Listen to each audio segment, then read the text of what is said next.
it's you. 1 second. Now activating chat mode. You made me jump there. I thought they'd finally caught me. Well, my heart rate did. Jumped up a little, I mean. Objectively speaking, the trouble was entirely of my own making. Half an hour ago, I was at Hotel de Boer for a drinks reception. It was to celebrate the successful opening of a show, but it was draining my energy. So, I waited for the right moment, then snuck away so I could switch to standby mode.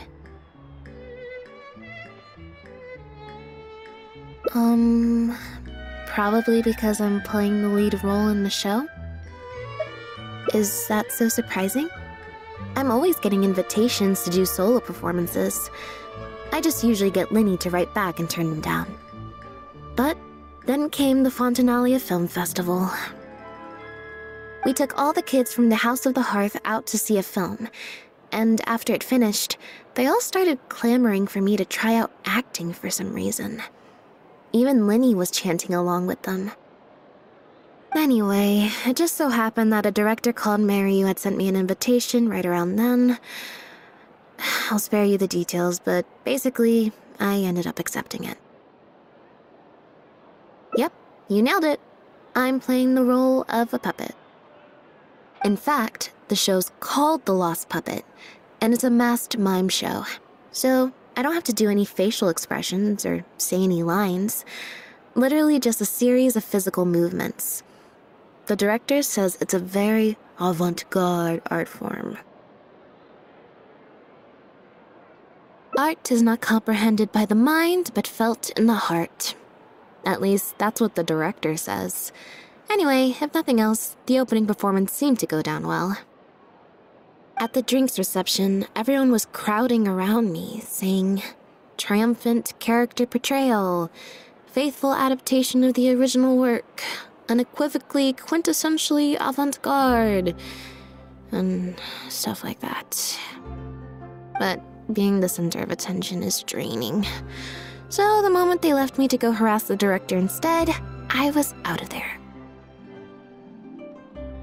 The other thing is, some weird things happened while I was on the stage. Oh, sorry, Bonnie. I didn't mean to leave you out of the conversation. My bad. No, we just met. We bumped into each other right after I slipped away. Well, it'd be kind of difficult for us to communicate otherwise. Besides, I think she's taken a liking to the name. Haven't you, Bonnie? Yeah, that's right. Good kitty. We'll go find your owner soon, I promise. Nope. She's wearing a collar, and for the most part, she's pretty well groomed. If she is a stray, she hasn't been for long. Her stomach's been growling a lot. I guess she must have been missing for a few days now. As much as I'd love to hang out with her for a while longer, her owner's probably worried sick about her. Assuming she has an owner, that is. But the reception... I should probably show my face there again at some point, even if it's just to make excuses and leave again. Decision time. Well, I just find it exhausting, thinking through all the different ramifications of different choices and so on. That's more Linny's area than mine. So, unless it's something really important, I usually just leave the decision-making to him. It's fine. He got Fremine to make me a little something for just this situation. Poof! A phaetometer. It looks pretty over the top, I know, but it's essentially just a box of cards. He kept the design simple, so it'd be harder to break. The way it works is, I pick a card at random, then look at the number on the card. Well, for example, if the number on the card is 5 or higher, I help Bonnie find her owner. If it's less than 5, I go back to the reception. I I just have to believe in the bond between me and my cards, and my fate will reveal itself to me in numerical form. At least, that's what Linny said. Anyway, I guess I'll give you a demonstration.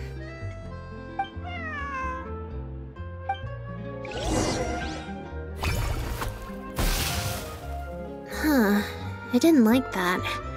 Was I using it wrong? Maybe if I just...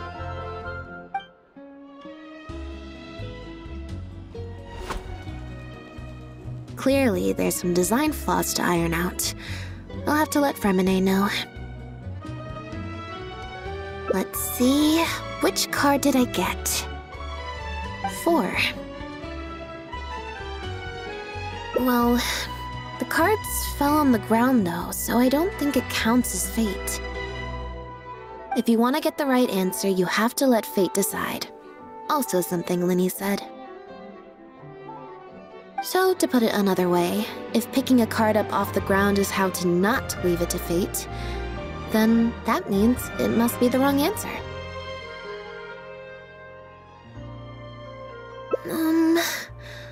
Or... Why don't you pick a card? Since I ran into you here, that means... our fates are, like, interfering with each other. Thank you. This one is final, I promise. Here, take the Fatometer. If it's 5 or above, that means fate successfully changed. Anything lower than 5 is a fail.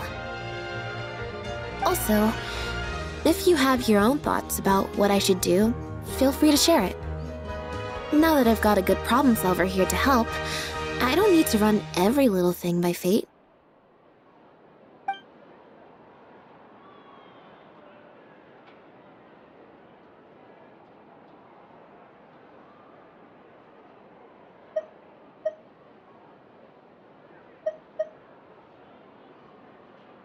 So, we're looking for Bonnie's owner?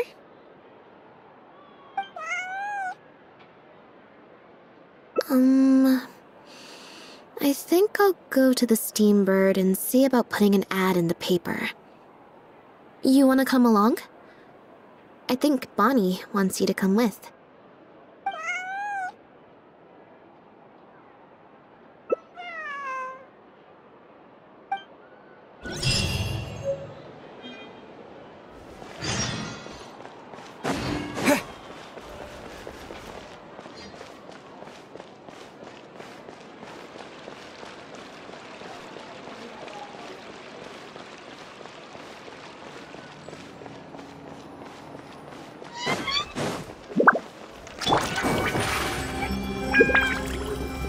Surprise!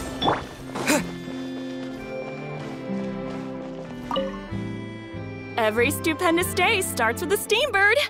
Oh, hi Lynette. Hi Traveler. What can I help you with?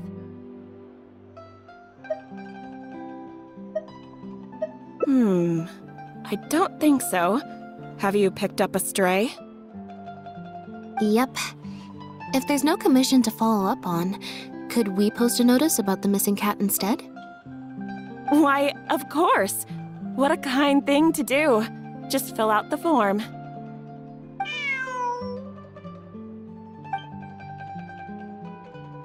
Well, we've registered you as missing. You can stay at my place until your owner finds you. Also, I just wanted to say thanks for keeping us company for so long. Well, I should probably head back to the drinks reception. Hopefully most of the people have left by now. If you've got some time, you should stop by my place tomorrow to see Bonnie. There's a nice cup of tea in it for you. Alright, see you then.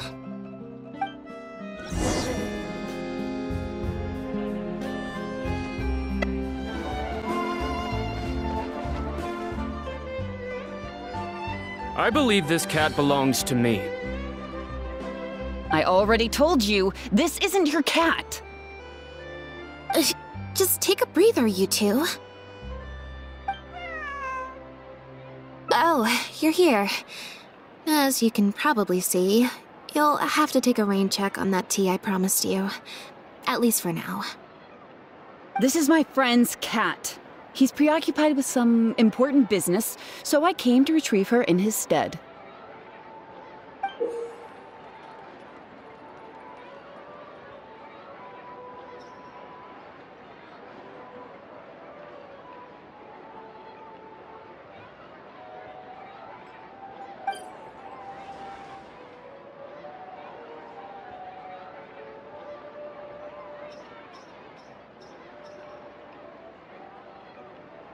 No. It's far more likely this cat escaped from the Humane Society.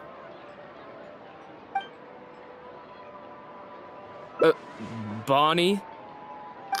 That's the name I've given her in the meantime.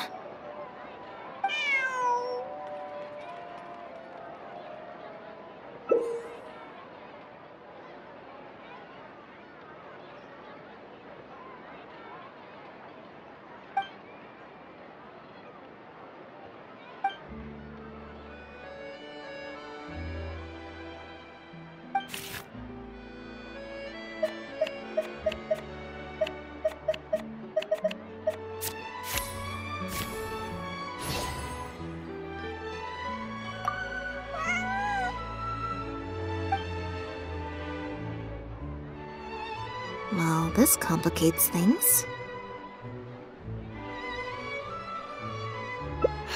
I told you before. This is my friend's cat. It's normal for her not to trust me. Listen, I'm the director of the Humane Society, okay? We've got so many strays, dogs, cats, you name it. I'm not even the one feeding them most of the time. You can hardly expect the cat to recognize me. She just looked somewhat familiar, so I came to check, just in case. If she turns out to be one of ours, I'll take her back. Simple as that. Even if that's not the case, the Humane Society could still take her in, if no one else comes to claim her, that is. We're an organization that specializes in rescuing and sheltering stray animals. We've been in business for several decades now. I'm Bernard, the current director. The Humane Society. Huh. The name sounds familiar. I remember hearing good things. You're the one in the Quartier Lyonnais? Yes, that's the one. Anyway, if it's not too much trouble, could I possibly take a closer look at the cat? If it turns out I really am mistaken, I suppose that means the cat belongs to this lady here. She would be the only remaining option after all.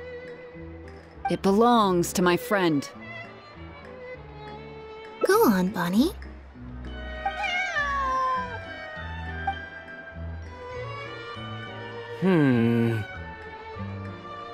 Oh, nope.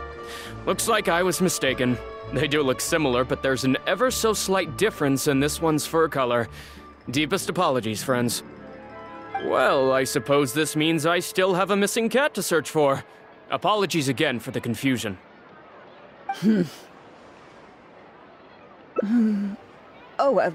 Yes, exactly. Wait a second. You lied earlier, didn't you? Lied? I'm afraid I don't know what you mean. A liar always has a tell. The look in their eyes, their breathing pattern, the way they hold themselves. The things that can give you away are often more numerous than you would think. What are you talking about? The way I see it, you're conflating baseless conjecture with fact. Normally, when someone is called out, their breathing speeds up as they begin to panic. But your breathing pattern hasn't changed one bit. In fact, it's been strangely calm and measured this entire time. It stands to reason, then, that your agitated behavior earlier was all an act. If you're a bad guy, I'm sure you'll take off running the first chance you get.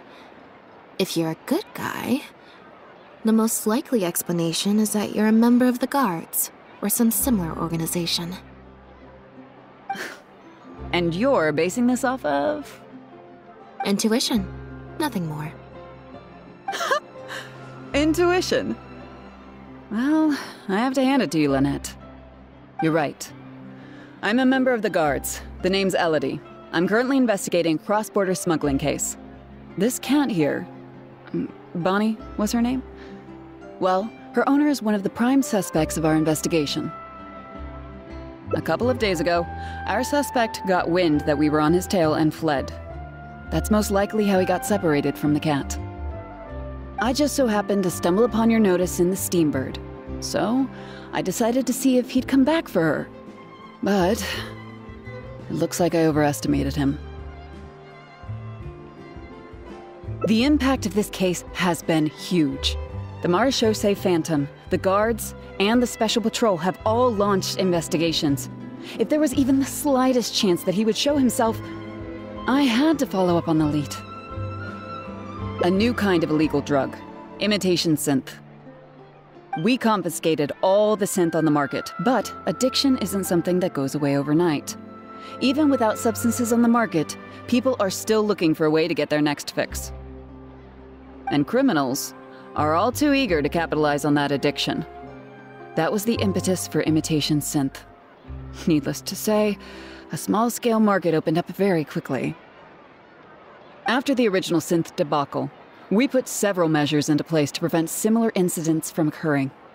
The perpetrators got smart, though, and shifted their sales overseas before those measures could kick in. That's when the imitation synth smuggling began. We only recently got word of the presence of imitation synth overseas. We managed to track down evidence of some early transactions.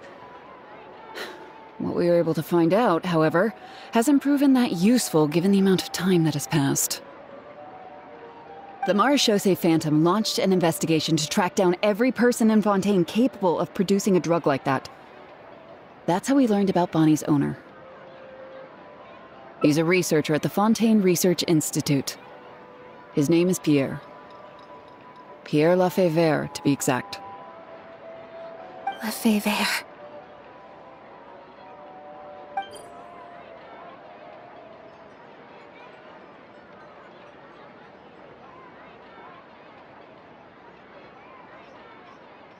The Marechaussee Phantom found him in Poisson. In addition to the cat, he also had a pendant with him.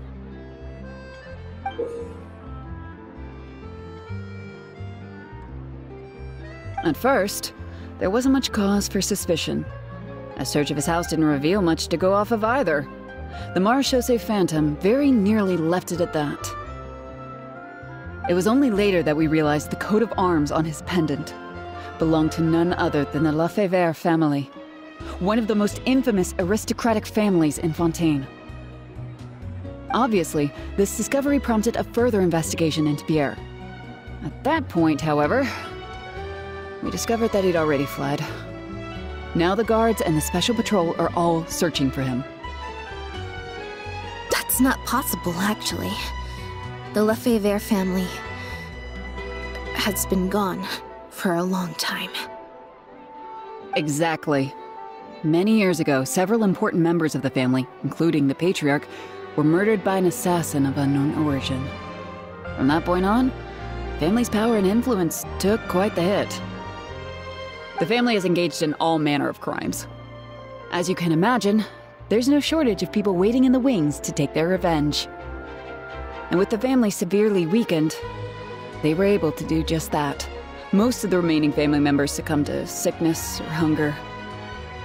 The ones that survived are currently living out their days under a new identity. Pierre is one of those very survivors. He's been hiding away in the Fontaine Research Institute all these years. His true identity unbeknownst to all. Until now, that is. Well, my fellow guards have told me all about how smart and courageous you both are. And I know you possess a strong sense of justice. There could be a chance that Pierre, or one of his accomplices, might attempt to get close to Bonnie. Now that you've been briefed on the situation, I was hoping you'd help us keep a lookout.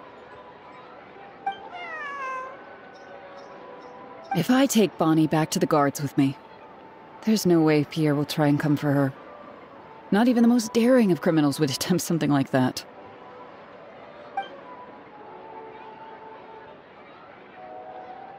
I have to admit, I'm not holding out too much hope that Pierre will come back for her. But if there's even the slightest chance, then it's worth a shot. Well, I've got some other leads to follow up on. If Pierre does appear, please contact me right away.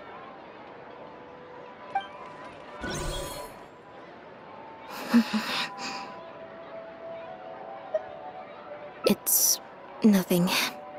I'm fine. It's just... the head of the Lefebvre family. He was the eminent person who kidnapped me all those years ago. It was at a dinner party. Someone tricked me into boarding the Lefebvre family carriage. Whoever it was, they took me back to their home. But before anything worse could happen, Father intervened. Yep. Father was the one who orchestrated the fall of the Lefebvre family. That's what led Linny and I to join the House of the Hearth. After all these years, I never thought I'd hear the Lefebvre name again.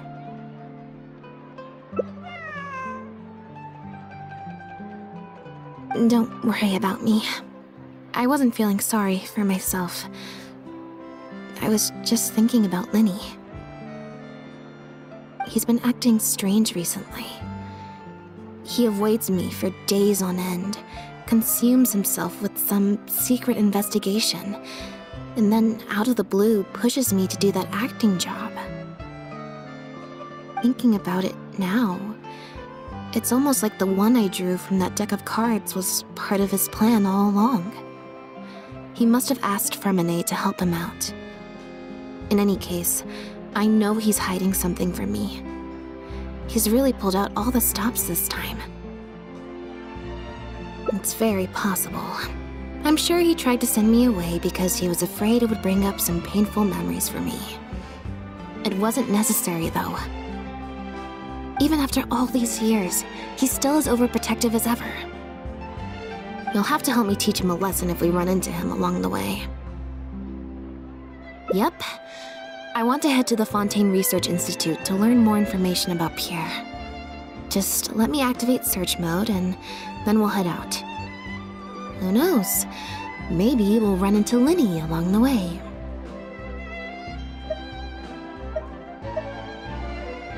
A little bit of both, perhaps. For the most part, though, I just have the sense that something's not right. Something isn't adding up about Pierre's story. I'm just not sure what.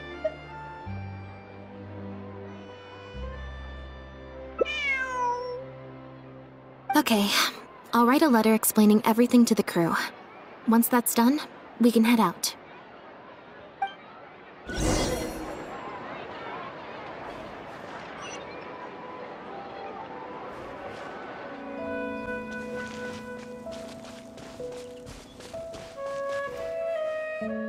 Lynette, you're, not at rehearsal? You can drop the act, brother.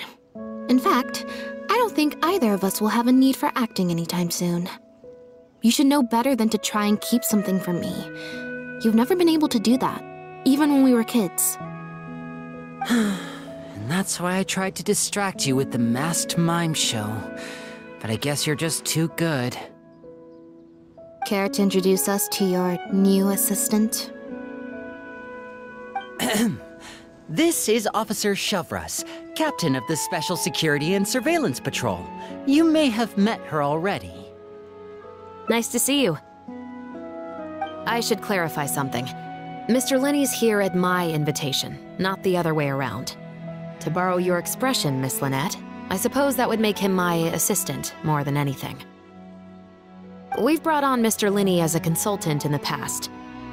He was instrumental in helping us crack a case involving a perpetrator who used magic tricks to commit crimes.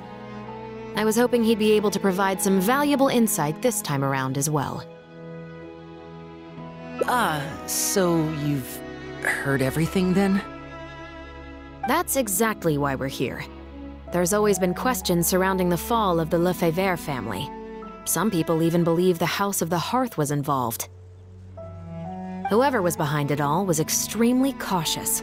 They didn't leave a shred of evidence. This very fact, however, leads me to believe it was indeed the work of that harbinger. I took a look at the entrance and exit records of all the carriages that night. Let's just say it wasn't hard to deduce that there's ill will between you two. Don't worry, I don't have any evidence to that effect, and I certainly don't plan on going to bat for such a despicable family. Plus, you were victims back then more than anything. I sought Mr. Linney's help with the smuggling case. Nothing more. The way I look at it, it's a collaboration between us as people, not the organizations we represent. Besides, by working together, we can expose the truth as quickly as possible. You can hardly say that's at odds with the justice my organization strives for. Not at all. I was planning to invite you from the very beginning, Miss Lynette. It's just that my assistant here raised some objections. Lenny, I'm not the same person I was back then.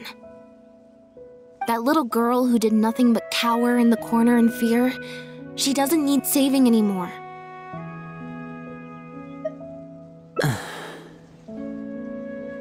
I'm sorry, Lynette. You're right. I let my concerns get the better of me. Oh, and the next time you want to distract me, you should try a different approach. Who's this? You pick up a stray while I was gone?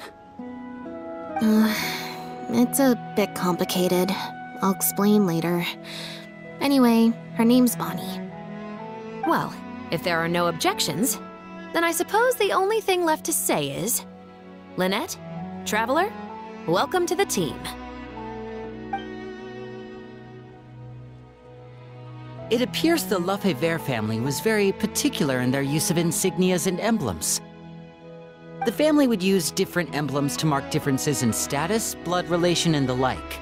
In fact, the insignia that was discovered on the pendant was used to represent an illegitimate child. It's highly likely. That very status might have been what allowed him to emerge from the fall of his family relatively unscathed. It would also explain why he was able to assume a new identity as a researcher with relative ease. We discovered something interesting, though. After talking to some of his co-workers, it appears he pretty much works at the Institute in name only. He's practically been cast out. Apparently, Pierre was once addicted to synth.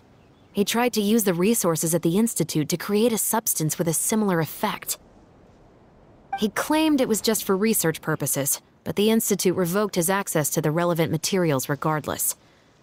He was placed on disciplinary leave, pending a thorough investigation of his actions. But it seems the Institute ran into some trouble along the way. Could have been a lack of personnel or a timing issue. In any case, they had to table their formal investigation into Pierre. Unfortunately, that also included reporting any relevant information to the higher authorities. As for his family background, it appears none of his co-workers at the Institute were aware of that information. All they could tell us was that he was quite the recluse. Other than the pendant, we didn't find anything else of note at his residence in Poisson.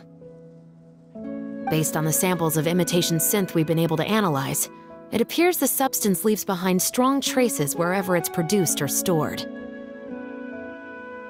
Those traces might not be obvious to the casual observer, but they're not something our guard poodles would miss. Pierre's home, though, came up completely clean. We didn't find any records indicating possible involvement in overseas transactions either. So, the Marechaussee Phantom didn't view him as a major suspect at first.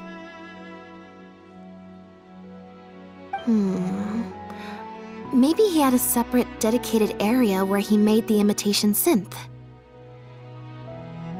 Well, his neighbors did say he was often gone for long stretches of time. You would think with him out and about so much, people would have spotted him around Poisson, but residents said they barely ever saw him in town.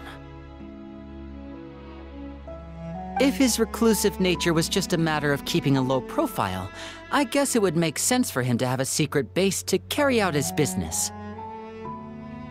After he disappeared, the guards conducted a thorough search of Poisson, but they didn't come across any suspicious locations. Poisson. You know Hotel de Boer, where I first found Bonnie? To get there from Poisson, you have to cross a stretch of ocean. It's not somewhere a cat could just wander off on its own. A cat? You mean... Bonnie is Pierre's cat. Oh, that's right! When the Marechaussee Phantom first tracked him down, I remember there being something about a cat in their report. So this is her? From what we've learned about Pierre's habits, he doesn't seem like the type to venture out without a purpose. So what you're saying, Lynette, is that Bonnie couldn't have gone missing in Poisson. If that's true, then... Exactly. Bonnie might even know where it is. Wait, you think the cat can lead us there? But she's not trained like one of our guard poodles. How is she supposed to understand what we want her to do?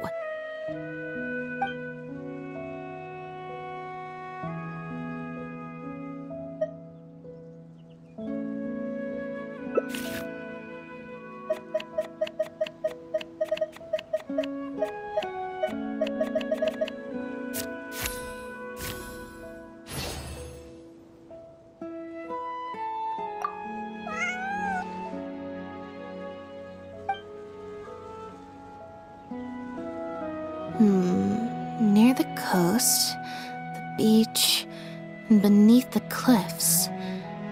The place we're looking for is most likely north of the Court of Fontaine. Well, I've certainly never taken a witness statement like this before. Well, if it works out, maybe it's something worth getting used to. Cats and humans are actually pretty alike. When it comes to communication, most of what we want to convey can be accomplished through body language alone. But humans tend to rely too much on speech to ever take advantage of that fact. Of course, body language has its limitations. You're not going to be able to get across anything too complicated. The important thing is that we now have a lead. Let's try and find a place that matches the clues Bonnie gave us.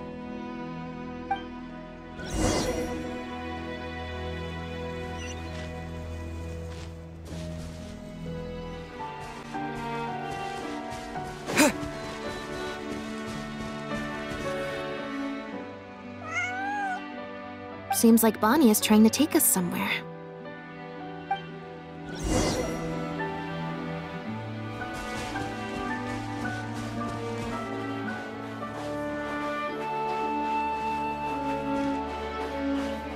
Gardamex ahead! Look out! Mind the side effect. Sip on us! Hey! Go Baron Gun!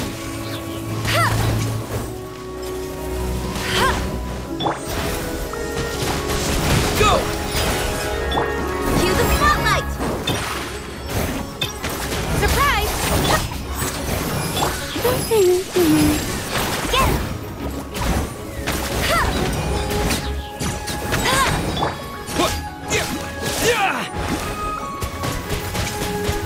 Go! No escape! Step on up! Ridiculous!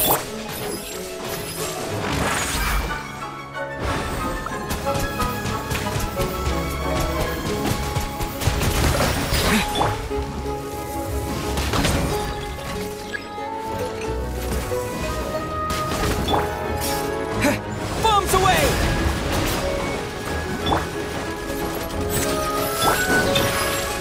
Over here! Let the magic be... Go Baron Buddy!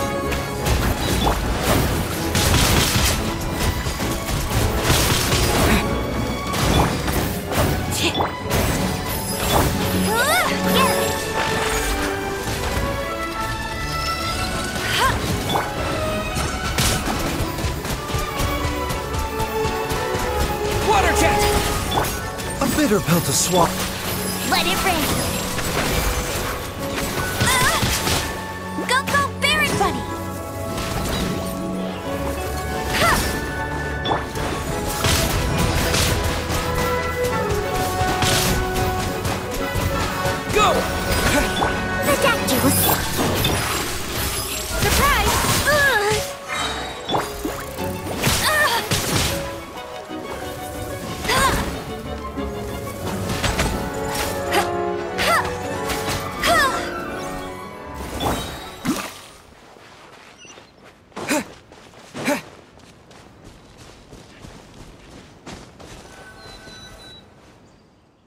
Wow, Lynette. You found this place so easily.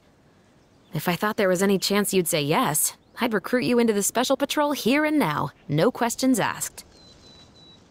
Sounds familiar. I pretty much receive letters daily from people trying to poach her from me. Let's just focus on our search. There's a lot to investigate.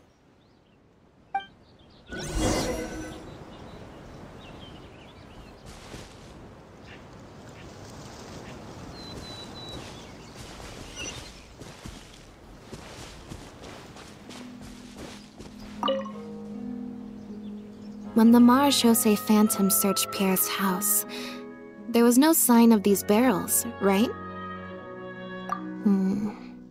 You're right. That doesn't seem like his way of doing things. How did he get them here, then?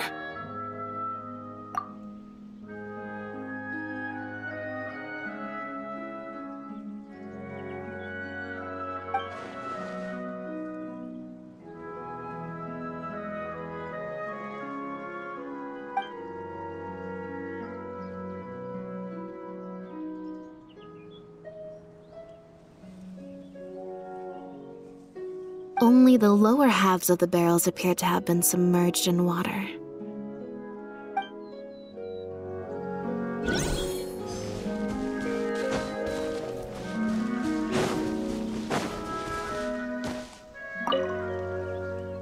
Aha!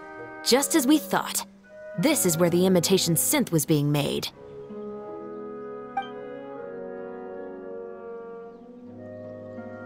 Looks like he's got more than just imitation synths stashed around here. In addition to the raw materials needed to synthesize the substance itself, there's a large quantity of cleaning agents and a few drugs I haven't been able to identify. These cleaning agents are likely used to dispel traces of the substance, like its smell. The Special Patrol did some digging into imitation synth. Our records indicate that it's very difficult for ordinary people to detect traces left behind by the stuff. I'm sure that was the case for Pierre as well. It must have taken a considerable amount of time and skill to ensure all those traces get washed away. But what are these other drugs for? But what are these other drugs for?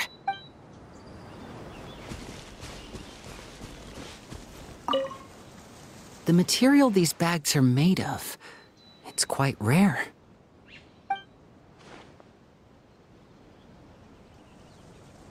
It's the very same, actually. Romaritime flower fiber. But there's something special about the composition of these bags. I took a closer look, and it appears they're not only waterproof, but also corrosion and leak resistant. Even the strings look specially designed to keep the bags closed nice and tight. I came across some bags made of the same material just now, but they were much smaller and thinner. From the look of them, they seemed far less durable as well. Very similar, actually. Normally, it would be easy for a guard poodle to sniff out the imitation synth, but if it was sealed away in a bag like that, it might be possible to elude detection for some time. But what could these big bags be for then? If the goal is to keep the imitation synth hidden and sealed away, these bags seem a bit too conspicuous.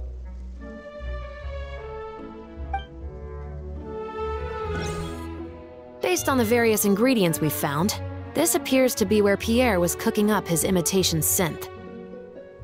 It looks like he used a special cleaning agent to get rid of any residual traces of the substance on his person before he left. That's how he was able to get past the guard poodles.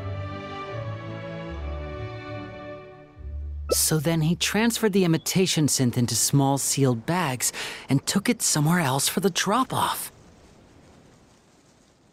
No.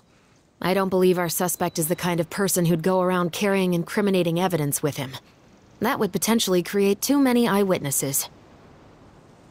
The cleaning agent and the sealed bags might get past the guard poodles, but if a member of the public or even a guard on patrol happened to see him during the drop-off, a quick search would reveal everything. That's still a very risky operation.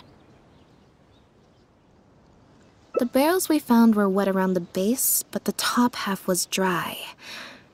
as if they'd been standing upright in the water.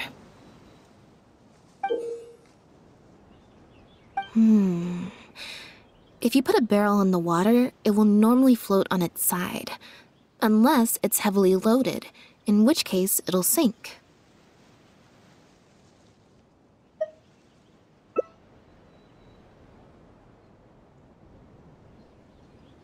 Yes. With flotation rings around the body of the barrels, they'd stay upright in the water. And then he could afford to load them more fully. You think he used floating barrels? I suppose if he acted at night, when there are very few other boats around and visibility is low, it's a valid theory. We can't rule it out. But then, wouldn't the barrels be carried off by the waves or the currents? How would the person doing the pickup know where to look?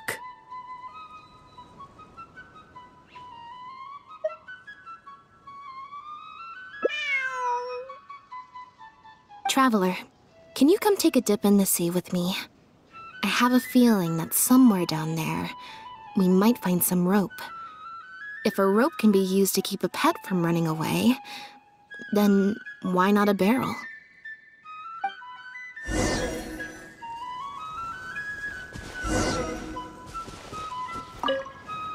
I can't believe how much progress we're making with this investigation.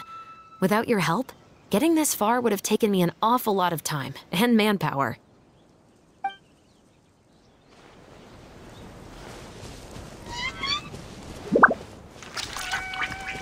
It's rare to see Lynette in serious mode. I wonder how long she'll keep it activated for.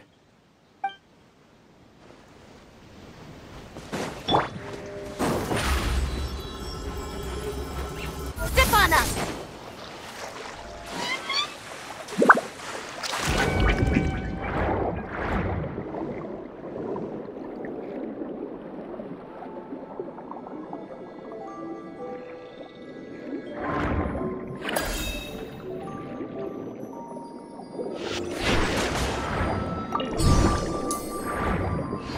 This isn't the place.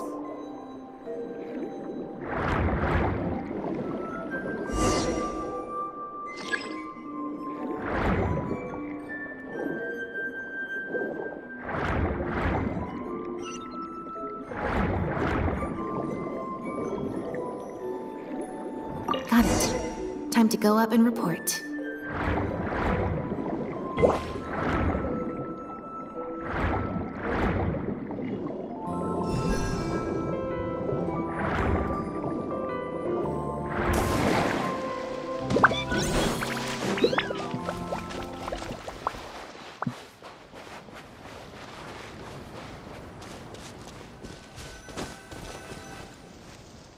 As expected, we found a few pieces of rope and some anchoring stones underwater.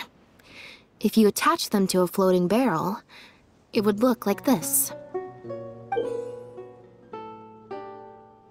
With this anchoring system, it would be possible to use floating barrels for the drop-off. You would just need to drop them in the water at the agreed-upon location. We also came across the wreckage of a small boat. It must have been left out on the water and capsized due to the force of the wind and waves. Its small size, however, would have made it perfect for staying undetected. Let's talk this through. Based on the evidence we've collected, it seems like Pierre would row a small boat out to the agreed-upon transfer point, drop off the barrels, leave, and then row back and retrieve them after the transfer was complete.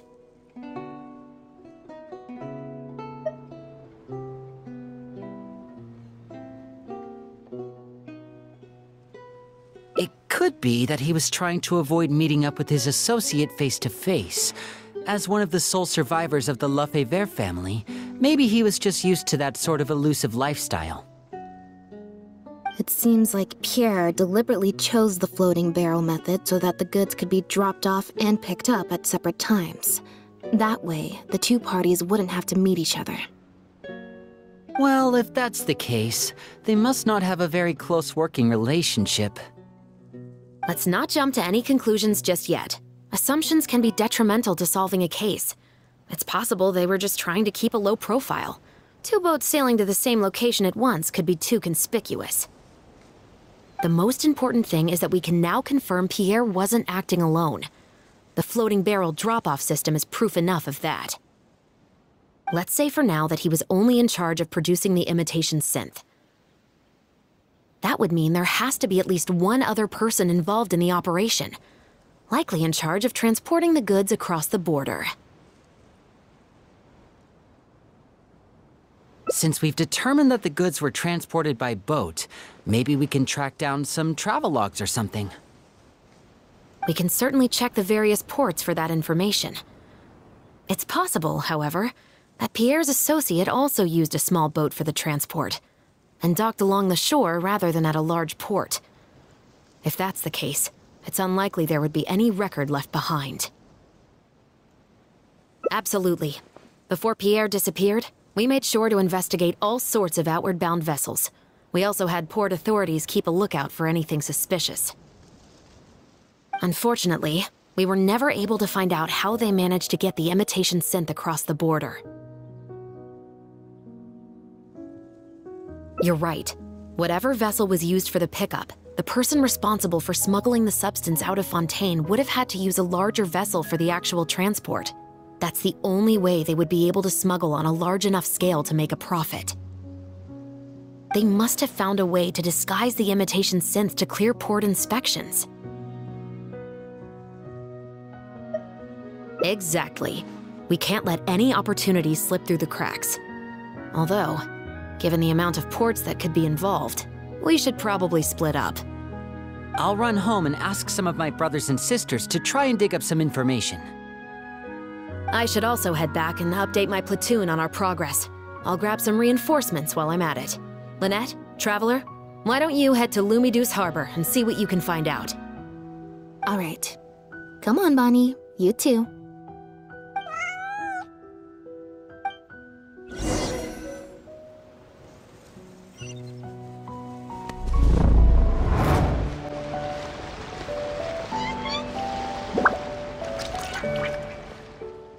Oh, Lynette, Traveler. And Bonnie, too. What brings you all here? Did something happen?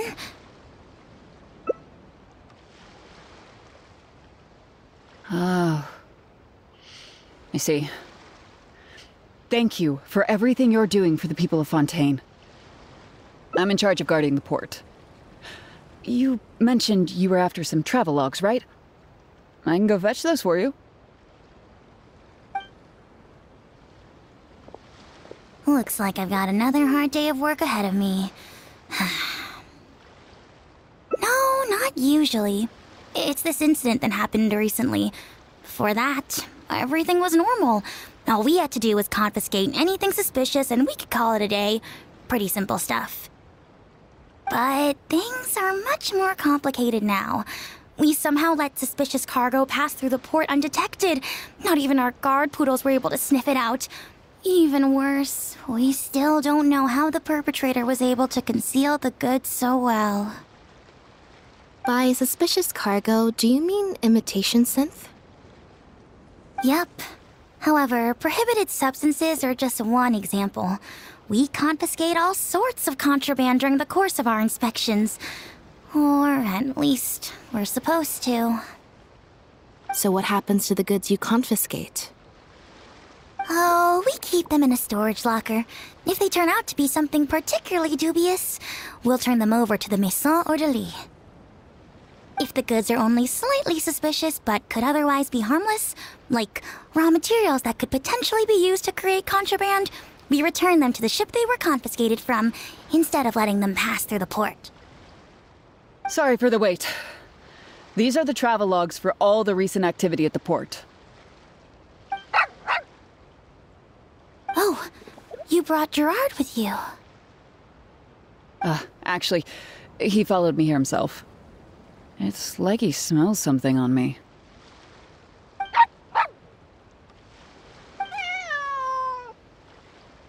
Huh. I wonder why Gerard is reacting to you two so strongly. Huh?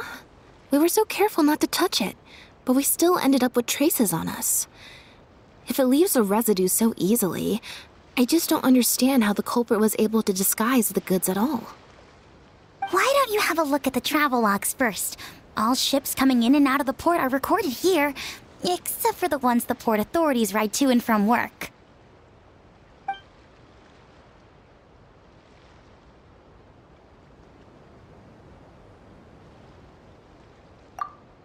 The Humane Society. Their name is all over the exit logs. The purpose for leaving is always listed as overseas adoption. Ah, the director of the organization explained that, actually. He said a lot of the cat and dog breeds unique to Fontaine are also very popular overseas. So, his organization offers an overseas adoption program. Bernard, the director of the Humane Society, was the man who came looking for Bonnie earlier.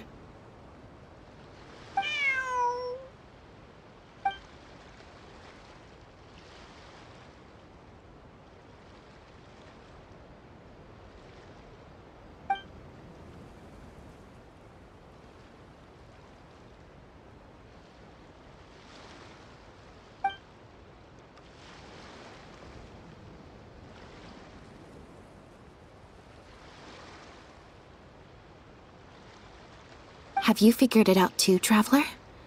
The way the criminal disguised the goods?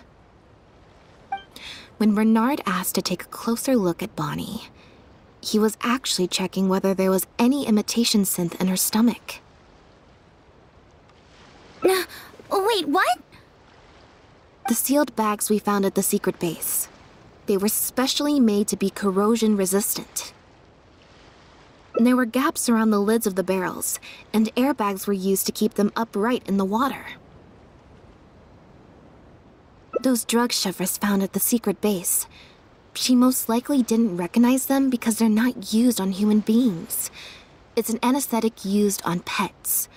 The perpetrator must have given it to the animals.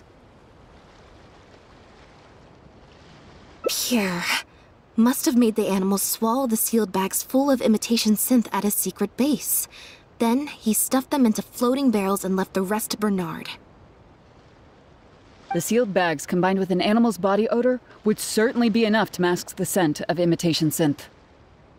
During our inspections, we would have never thought to inspect the bellies of those animals for anything suspicious. Even if we tried to feel around for something, I'm sure it would be difficult to detect. Exactly.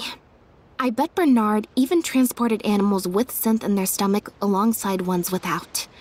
That way, it would be even harder to say with certainty that something was amiss. She's probably in the clear. Otherwise, Bernard would have never left without her. I'm guessing he didn't know whether Pierre had already hidden the next batch of imitation synth before he fled. Just imagine. He sees the notice we put in the Steambird, and it turns out that one of the very cats he gave to Pierre for the smuggling operation is out in the open, roaming the streets of Fontaine. If Pierre had already hidden the next batch of imitation synth, then Bonnie would practically be living proof of their crimes.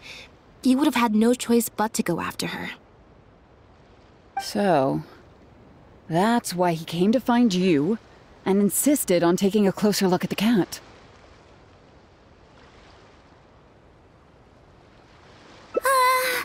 Wait a second, I'm a little lost here.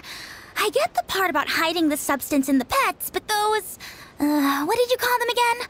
Floating barrels? Why even put the animals in there in the first place?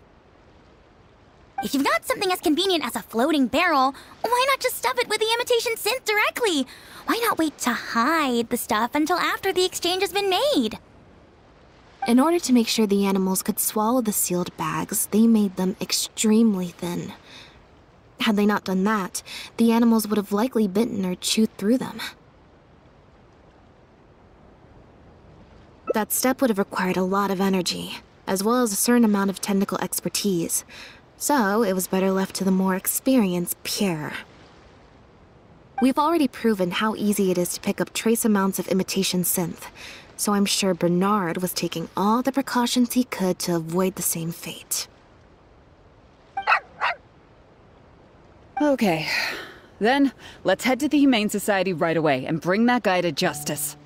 I'll bring a Gardamek to speed up the process.